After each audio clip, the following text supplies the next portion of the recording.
What is up, YouTube? This is Ender from War and Glory, bringing you our latest CWL recap. This was a crushing loss to WHF, 112-112, lose on percentage, very close there too, 93.25 to 93.45.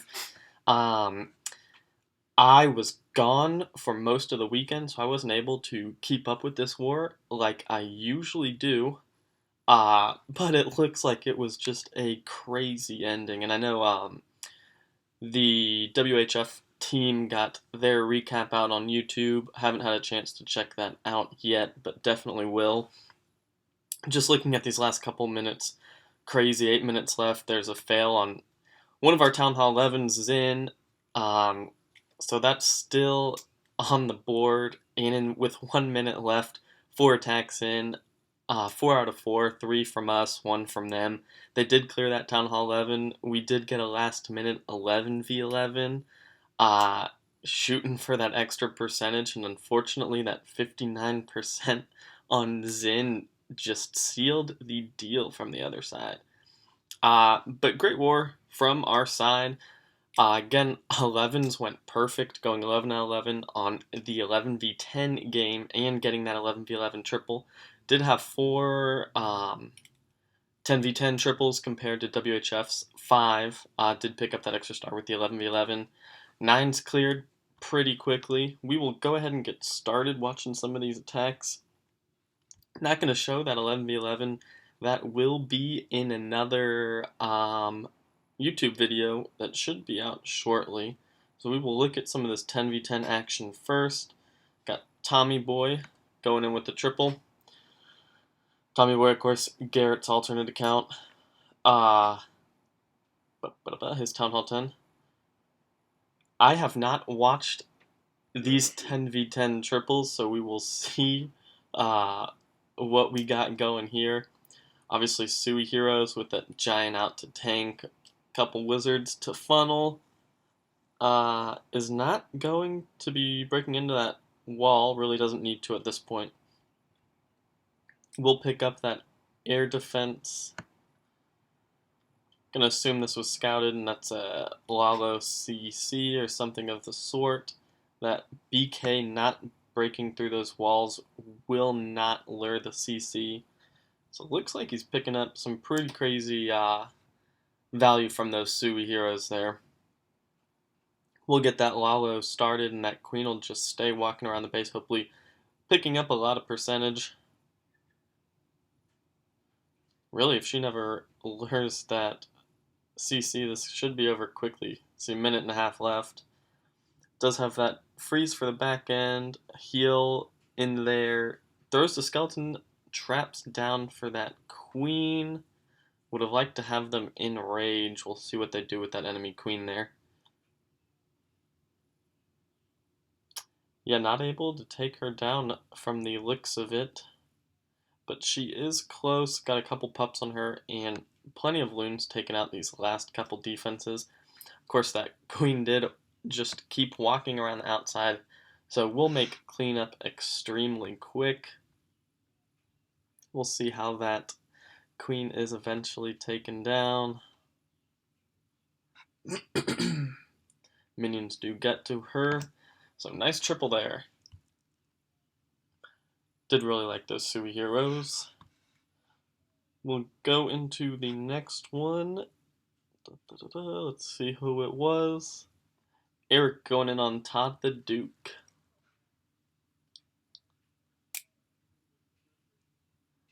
Running that Queen Walk bitch attack. Really powerful strategy, especially when you can double jump the second Inferno. But that does not look like it's the case here, unless I'm counting wrong. But we'll have that queen walking from 3 o'clock to 12 o'clock. Oh, hopefully she does walk south.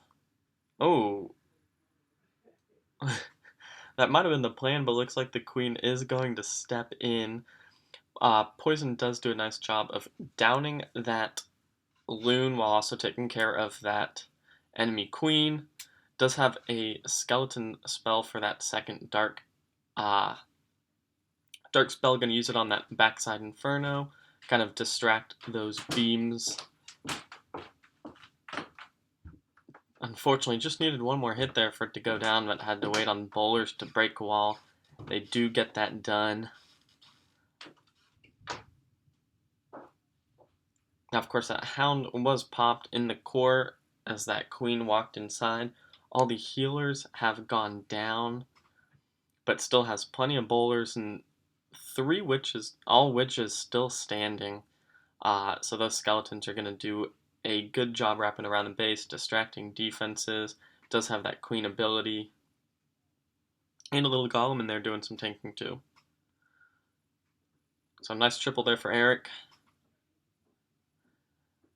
I'd be interested to see how that would have gone had the queen walked around the outside.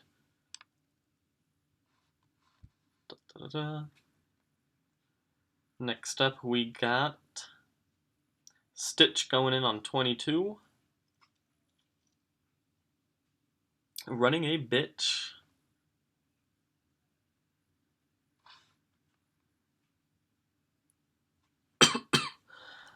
So we'll be entering at about 10:30.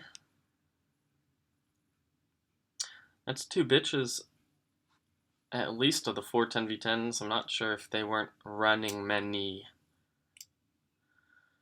traps outside for the witches. From what I hear, they were running a lot of minor raids, so possibly trying to defend against that.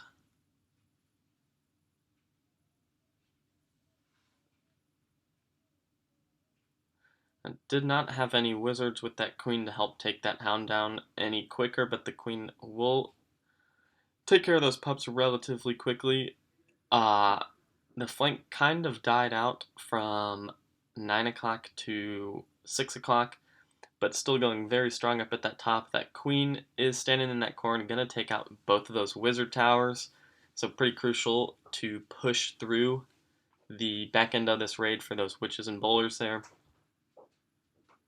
And with just point defense left, those skeletons and again 3 witches will be plenty to take out the remaining bases here, the remaining buildings here. So nice attack, Stitch. And last but not least on the 10v10s will be Ange going in on 19.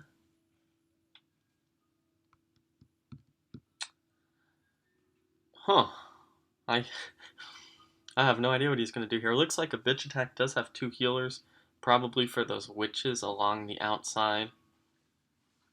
And a couple 7 loons. Interesting.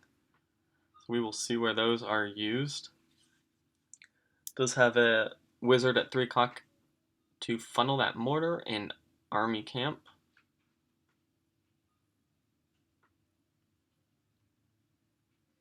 Oh, going to walk the queen with 2 healers up at 11:30. Oh. Oh, I like that. There's not much heavy point defense walking from 12 o'clock to 9 o'clock, so it looks like 2 healers and probably the ability. Nope, ability not needed, so that queen hopefully will walk south and take out a couple wizard towers and does not need many healers at all, so 2 will do. Definitely helps Ange here adding 7 loons, so we'll see how those are deployed. Does get that double jump into the core, and bowlers should be able to target that Inferno pretty easily. They do get on that Inferno, take it down relatively quickly. Again, that hound is just going to sit on those troops. Oh, 3 loons were used. I'm not sure where. Missed those. Does have a skeleton spell here, taking care of 1 air defense. And just gets that queen ability off in time. Unfortunately, those healers are down, but so is every air defense. Those loons will take out the remaining defenses. Should have enough for that last archer tower. Just do get it off. So nice attack there by Ange. Definitely a pretty creative use of the 2 healers in those back end loons. So we will jump into Town Hall 9 action. Go ahead and take a look at Rohan here on their 26. So going to lure that hound over to 3 o'clock. I did watch this attack. Will be walking his queen to get a couple air defenses and then lolloing the base. Uses that queen, a poison, and a minion to take care of that CC while she is out of range of everything. And then can easily drop the healers on her to get her back up to full health. Does have a couple wizards there in the BK funneling that queen north. And the healers on the queen just in time.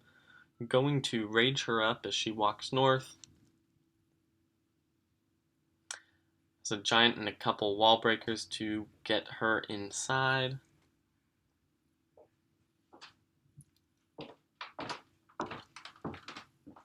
And another rage there right before she steps up in range of that enemy queen. And able to get through that enemy queen without using the ability. Going to save that for a little later on. Queen ability. We'll get those last couple defenses. Before that, Lalo starts at 4 o'clock going clockwise. We do have some pretty OP archers here that will take out that air defense. Taking it out just as the queen's healers are moving in range of that air defense. So really, really smart archers there, not wanting to beat down the wall like the archer queen. We'll haste those loons into those last couple defenses. Still has a haste, a rage, and a couple troops left in the bag. Going to swag that. So nice hit by Rohan there. Always fun to watch. A cool queen walk. So again, props to WHF for having our number this war. Looks like a crazy ending, especially with those 4-minute last attacks. 112, 112. Doesn't get much better than that. It's a really exciting war, and we will look ahead to the Swarm for the last match of the regular season before joining the playoffs. So until then, peace.